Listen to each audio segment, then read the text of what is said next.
Salut la team, j'espère que vous allez bien. On se retrouve encore une fois pour parler de l'UFC Paris. Cette fois, on va parler de combattants français qui ont gagné leur combat, ce qui est un peu plus cool.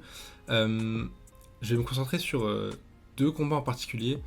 C'est les victoires de Faresiam contre Matt Frevola et de Morgan Charrière face à Gabriel Miranda. Et je vais parler de ces deux combats-là parce que dans les deux combats, il y a des similarités au niveau du finish. Ça se finit sur des KO. Et sur les deux KO, il y a une séquence de, on va pas dire de clinch, mais plutôt vraiment de lutte. C'est de la lutte MMA, mais une séquence de lutte qui donne des ouvertures pour un KO. Et en vrai, c'est plutôt intéressant. J'en ai déjà parlé dans d'autres vidéos, mais là, on a l'exemple de deux KO de Français à l'UFC Paris, donc c'est parfait. Évidemment, les dynamiques de combat sont différentes dans les deux cas, mais toujours est-il que l'ouverture, elle est créée et elle est vue par le combattant qui a un avantage en termes de MMA, en termes de position.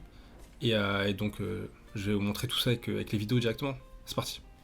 La performance de Faresiam, elle est vraiment très bonne du début à la fin. Il fait un combat qui est complet. Il a eu du succès dans plusieurs domaines, même si Matt Frevola a eu certaines périodes de succès. Faresiam a globalement dominé le combat.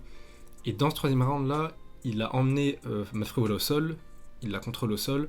Il a réussi à le contrôler contre la cage et il a réussi à passer dans le dos. Là, il a l'avantage de la position. Il se retrouve dans le dos de Matt Frevola.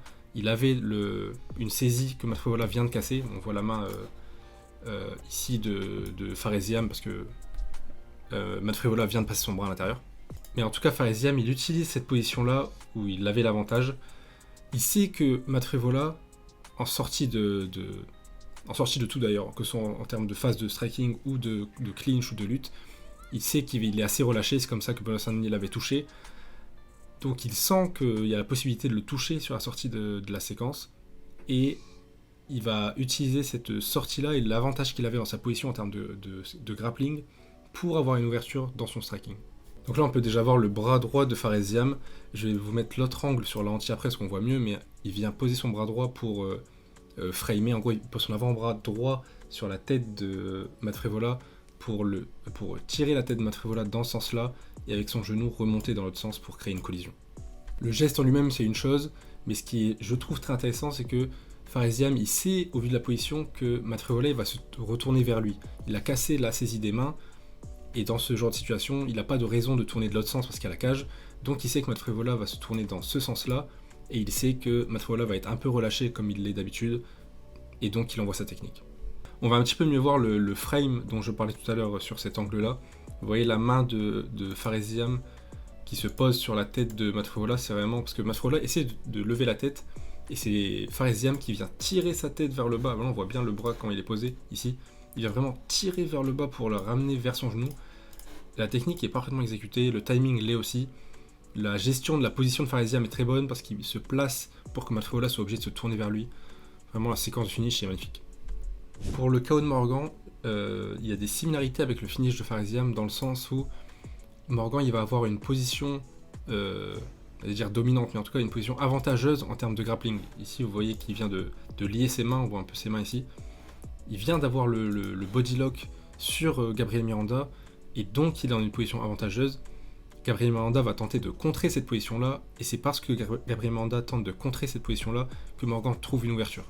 Donc là Gabriel Miranda il va tenter de tourner pour projeter Morgan et du coup Morgan, bon là vous pouvez observer cette main-là de Morgan, mais il va lâcher sa saisie, il va lâcher son body lock parce qu'il veut éviter la projection de Gabriel Miranda. En évitant cette projection qu'il a lui-même créée en ayant une position avantageuse, il va voir l'ouverture en termes de striking pour placer son crochet gauche.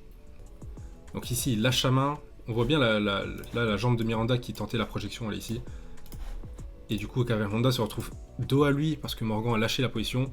Et là, cette image-là en particulier, elle résume tout. Morgan, il charge vers l'avant, prêt à envoyer un coup, et Gabriel Miranda a même pas encore posé les yeux sur lui parce qu'il est dos à lui, il doit se retourner pour remettre en place sa défense ou une attaque. Morgan Charrière a évidemment un gros temps d'avance. Et donc encore une fois, la position avantageuse en termes de grappling, elle amène une ouverture en termes de striking. C'est pour ça que je dis qu'il y a une similarité entre le finish de Faresiam et le finish de Morgan. Bon là le crochet gauche est magnifique, il est puissant, plein menton, il est giga précis. Gabriel Miranda ne peut pas encaisser ça, tout simplement. Très peu d'êtres humains peuvent encaisser ça sur la planète, je pense. Mais dans tous les cas, l'idée c'est que la domination dans une position en termes de grappling amène une ouverture en termes de striking. C'est le cas dans les deux finishes et c'est parfaitement exécuté dans les deux cas. Bon, en tout cas, ça fait plaisir de pouvoir parler de victoire de Français. Parce que je me sentais un peu obligé de faire une vidéo quand même sur la victoire de Moïcano face à BSD parce que c'est le main event de l'UFC Paris, parce que la performance de Moïcano elle est très belle.